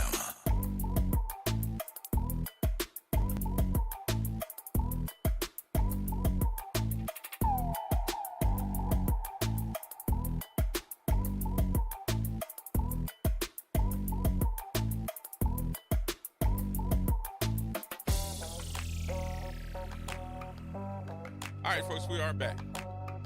We are back. Back in the bush. Yeah, there you go. Oh, welcome everybody back to the program. I want to thank all of our friends from Rise St. James and our concerned citizens coming in and having this conversation, which we need to have more often. We do. We really need to. This affects you as well. You know, everybody knows somebody from down in the parish. Whether it's St. James, Lutcher, Baton Rouge, we all know somebody. Laplace, we know somebody. And it's probably going to affect them as well. All right, my number is 504-582-9422. I told you that we were going to have this part of the conversation reserved because your governor done lost it. As a matter of fact, our friends over at the ACLU,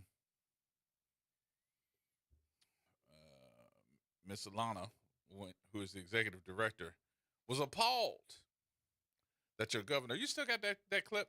You still got that clip? Hey, Lou? You still got that clip? The one for the 10 Commandments? 10 Commandments. That's fun. I should send it to you again. You got it?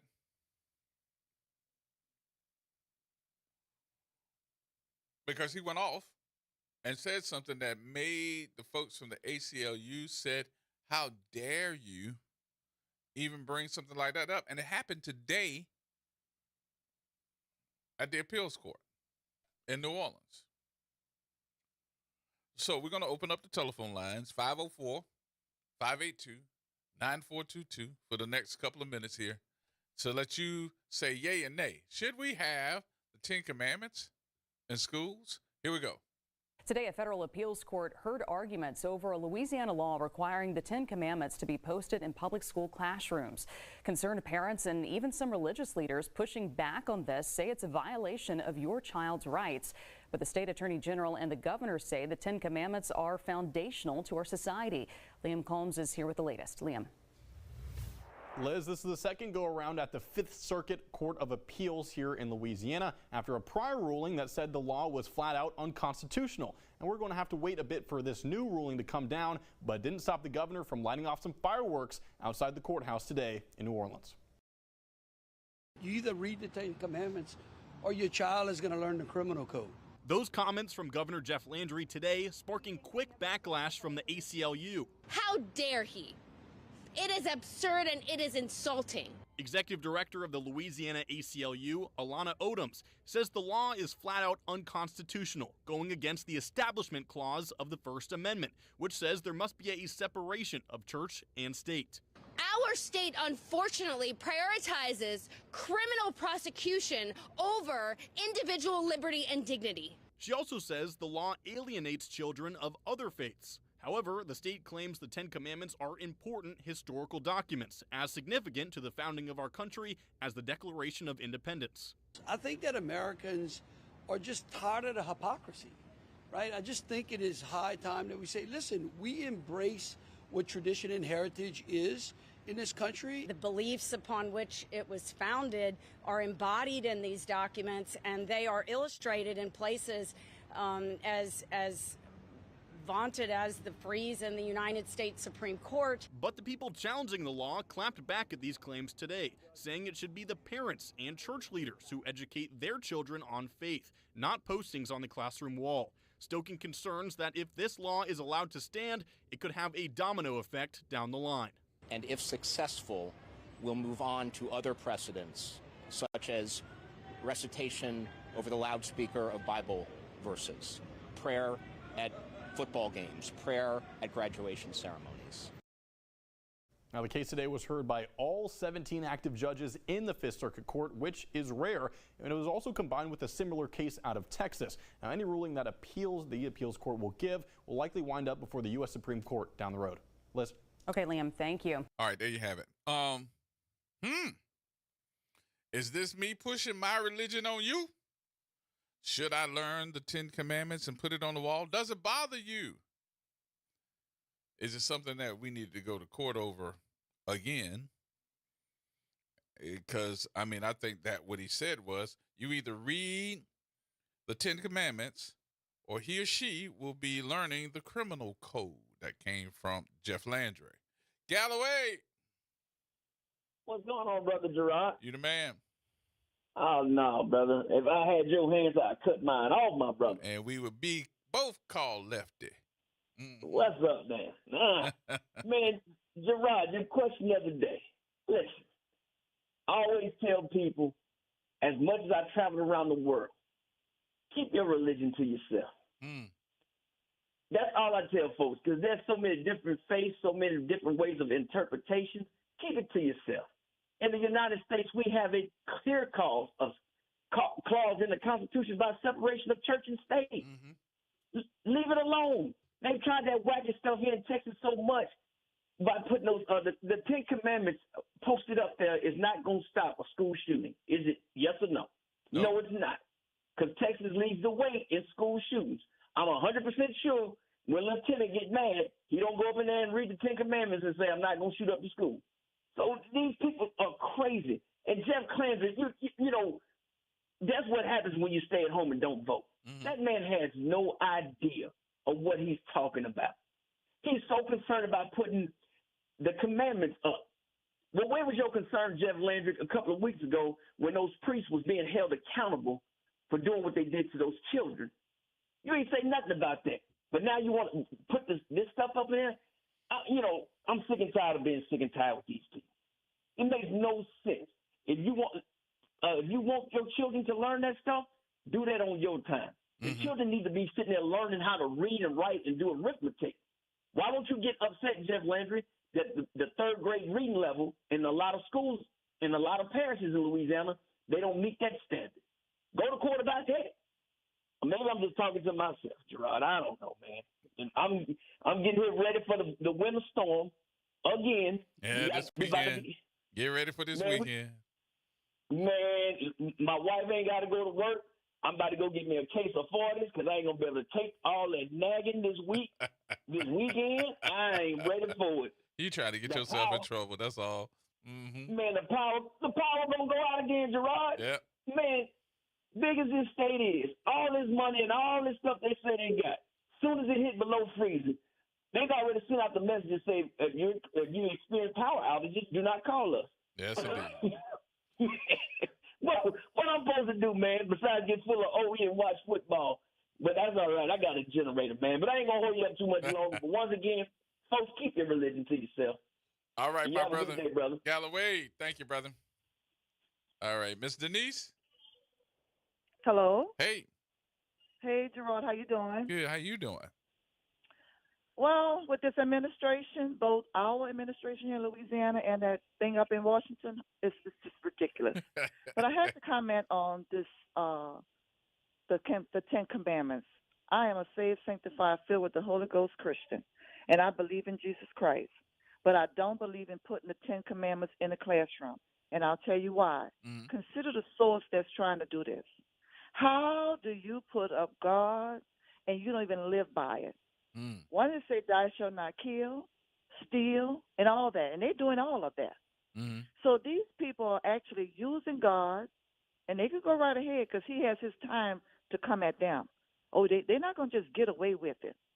So I look at the source when you're trying to push the 10 Commandments and you're not living by it. What kind of stuff is that? So they play on the vulnerable, weak people who will say, "Oh, he's believing in God, he's believing in Jesus." But you got to look at what they're doing and how they're trying to use it. Just like a lot of people I knew voted for Trump because he didn't believe in abortion, but they never looked at all the other stuff that he did. They just staunch Catholics, just stuck with that. And they voted for him. Yeah, I don't know if he believes in abortion or not. I think he's just basically sticking with the evangelicals that was his base, and then using that as one of his issues of running a campaign because he knew that the evangelicals were going to vote for him. Exactly. And then you had the ones that wasn't evil. I call them evil evangelicals, like the Catholics, the people that I know. And it was like sticking to it. And the more you told them about him, it was like, well, he don't, he's for against abortion, blah, blah, blah. So they voted. Well, here we got this governor here wants to push the 10 Commandments, but look how he lives. Look how he treats the people of the state of Louisiana. Look what he's going to go do in Greenland. He volunteers, so he says, because he can't have that job. It's evilness. Yeah. So, yes, against it. You cannot put up 10 Commandments and live for the devil. I got you. All right, my dear. All Thank right. you much. Okay. I appreciate Bye-bye. you. All righty. T-Bone. Hey, good evening, G. What's going on? Thanks for coming through, Wick. Not much. Look, let me preface this like the lady before me. I am a Christian too, and I'm not just claiming that. I took the time last year to read the whole Bible, and I'm trying to learn more, and I'm rereading stuff. I've been a member of St. Peter Claver most of my life. But I'm going to say this. She's right. Look at who is promoting the 10 Commandments. And throughout history, people have manipulated the 10 Commandments left and right just so that they can use it. They went to Africa and said, thou shalt not kill, converted people through missionaries and all that stuff, so that they wouldn't raise up with the weapons they were already used to using and fight them off. I mean, it's the same tactics. If you know your history, you know this is what they're doing. Because how you going to sit up there and say, on one hand, thou shalt not kill, but you fight for Second Amendment rights to bear arms? And you're not just looking to defend your home. You're looking to kill somebody you don't like. Then by the same token, you saying if you don't learn the 10 Commandments, you're going to learn the criminal code.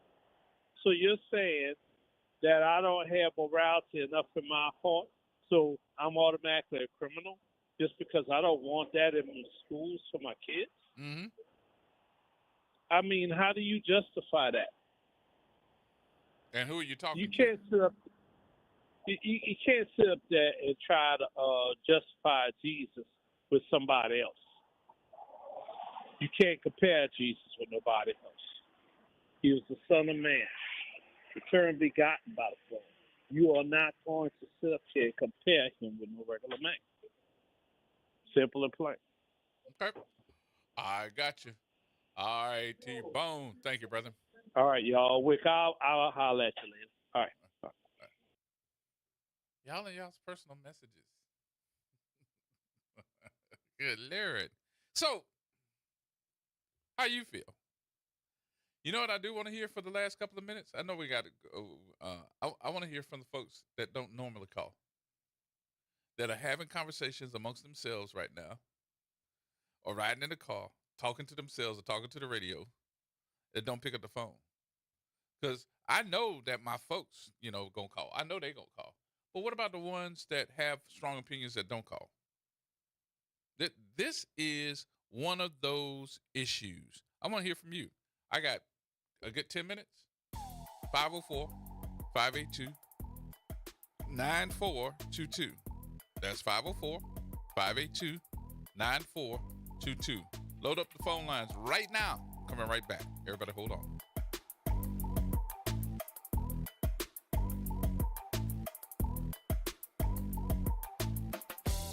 AURN News. I'm Ebony McMorris. But he has to be rated as the worst president we've ever had by far. He was the auto pen president, because I don't believe a sane president would have ever signed the kind of things that he signed. But now grocery prices, energy prices, airfares, mortgage rates, rent, and car payments are all coming down, and they're coming down fast. We inherited a mess. That was President Trump this morning speaking in Davos at the World Economic Forum. But he is setting off alarms on the global stage today during his speech at the World Economic Forum and doubling down on his push for the United States to take control of Greenland. The president says he wants immediate negotiations and claimed Greenland is undefended and too important to global security to remain under Denmark's control. He said he wouldn't use force, but warned the U.S. would be unstoppable if it did. He also told Europe that the U.S. would remember its allies resist. For AURN News, I'm Ebony McMorris. Trying to grow your business or increase traffic to your location? We can help. WBOK 1230 AM has a number of solutions that will meet your individual needs. Give one of our consultants a call today at 504-582-9420 or email us at info@wbok1230.com. And remember, an investment with WBOK is an investment in our community. Call today. Tired of the impersonal, one-size-fits-all style of banking? You deserve a bank that delivers exceptional service and personalized attention to your needs. That's the Home Bank Standard. Since 1908, Home Bank has been a trusted financial partner for businesses and families because we go the extra mile to help you reach your goals. See for yourself why Home Bank is good for business, good for life. Stop by any New Orleans area location or find out more at home24bank.com. Home Bank, member FDIC. My wife was frying okra.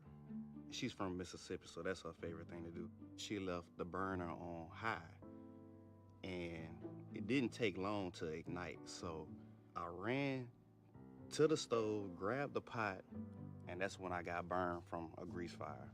And yes, the pain was, it was bad. Oh, Blue Cross treated me great with the recovery process. On the financial side, it would be expensive without Blue Cross. And that's what I was worrying about because I was out of work for 3 months. I'm Chad. I'm from Baton Rouge, and I had Blue Cross for 10 years. I don't eat fried okra. That's the funniest story. Louisiana Blue. The right card, the right care.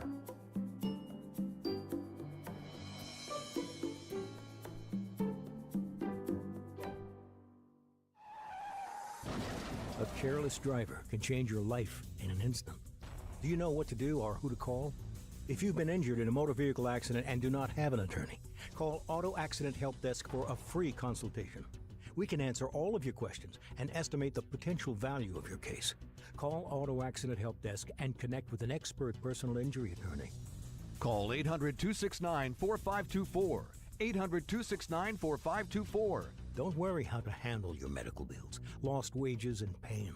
We will get you the money you deserve. They got me way more than the insurance company offered. The consultation is free, and you do not pay any legal fees unless we win or settle your case. Make the smart call. If you've been injured in an auto accident, call Auto Accident Help Desk for a free legal consultation. Call 800-269-4524. 800-269-4524. 800-269-4524. WBOK. Listen now on WBOK1230.com. Here we go. The reality check on WBOK 1230 AM. All right, folks, welcome back. Now, I'm sitting here texting people. It's interesting to me that a lot of folks were learning a whole bunch of stuff. They were learning a whole bunch of stuff today from our friends at Rise St. John. I invite them back. And still saying that they need to learn a whole lot more. But I'm like, yeah, we all do. So, yeah, we're going to invite them to come back and have some more conversation with us. But I know how to fix this. You want to see this stuff get fixed?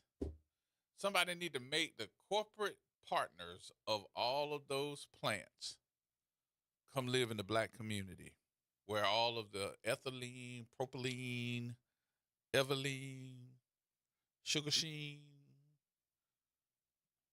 Afro Sheen. I knew you were going to say that. All those different Sheens. Afro I knew you were going to say that. What was the name of that that they used in Coming to America? He was the king of it with the boy. No, that was Soul Glow. Soul Glow, yep. That was Soul Glow. Glow. That's no Sheen. That's just Soul Glow. That's all of that. They make all of them come down here and live in those communities and bring your children too. Y'all do it in trading places. We go live where you live, and you come live down in our community. I bet you to change. I bet you to change. Quick, fast, and in a hurry. And then everybody wants me to give out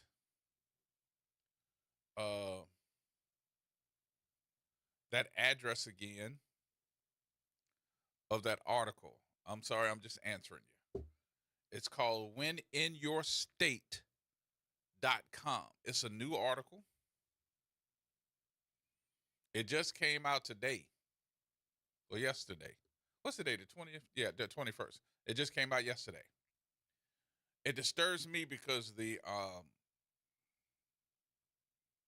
and I didn't know this until I showed it to our guests, and they basically said, "Yeah, that's how it is."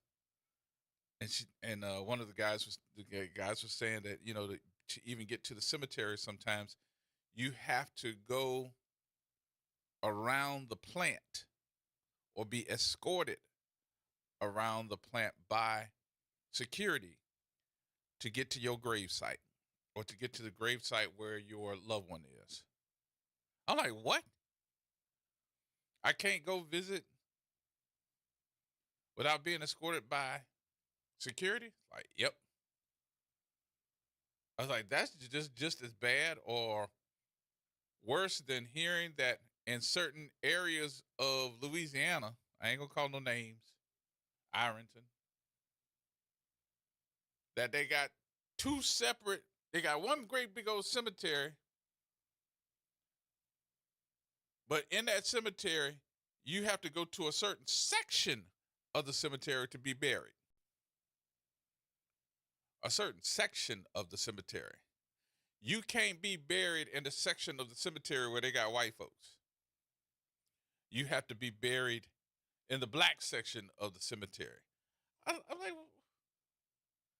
who does that? And that's okay? Do they still do that?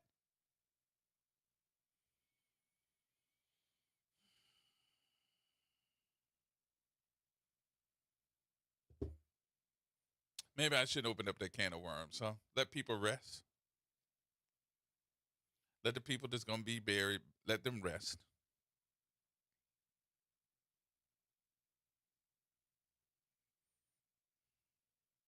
But when you try to help folks,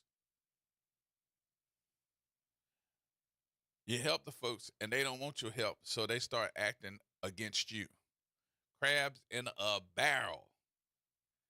Because they wanted me to come down to this little town and help them get the things that they needed to after that flood.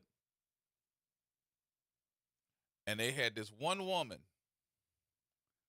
that was down in that town that fought me from coming down to that. Oh, I remember that one. Huh? I remember that week. Well, I was ready to, cuss out on the radio. Ooh, I had to stop you. She did not want me to come down. Who you think you are? Somebody trying to help your black ass? How about that? She ain't like that at all. We don't need your help. I was like, really? Is that why you still don't have electricity? Is that why you still don't have any air conditioning and it's 96 degrees out there? Is that why all the people are complaining because you're out here doing all of this? All this fighting to get help? People trying to come into your community to do different things, bring equipment, and they had trees and all that other stuff down, and they didn't have none of that. You remember that? Huh? And the caskets? Yeah. Yep.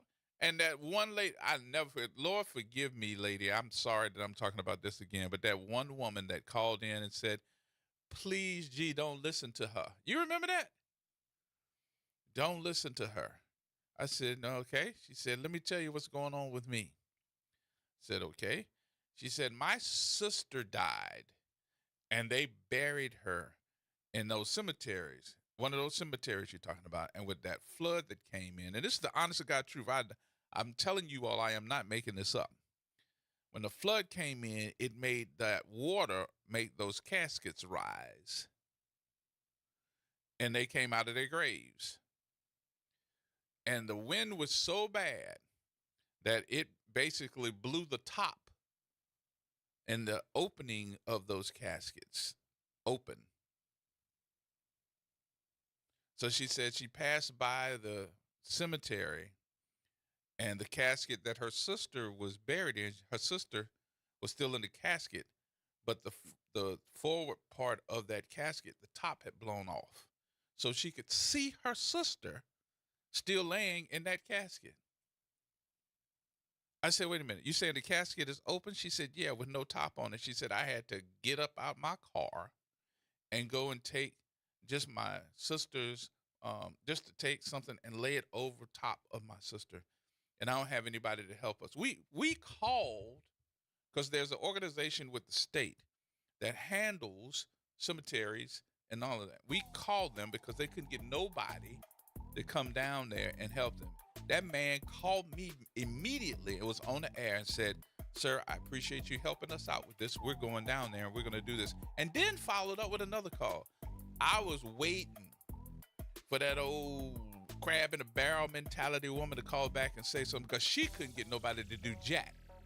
Bro, the bed is playing, so please save yourself and say goodbye. I got upset. That's why you looking at me like that? I know. I've been working with you too long to know when you are going there. That made me feel so ignorant. It just made me almost lose faith. Say goodbye. You're going back down the rabbit hole. It almost made me lose faith in us. Let's not go down the rabbit hole again. All right, I'm going to leave it alone. Because that woman there made me mad. All right, y'all have a good day. I'll see you tomorrow. Let me go get me something to eat. I'll talk to y'all later. Y'all have a good evening.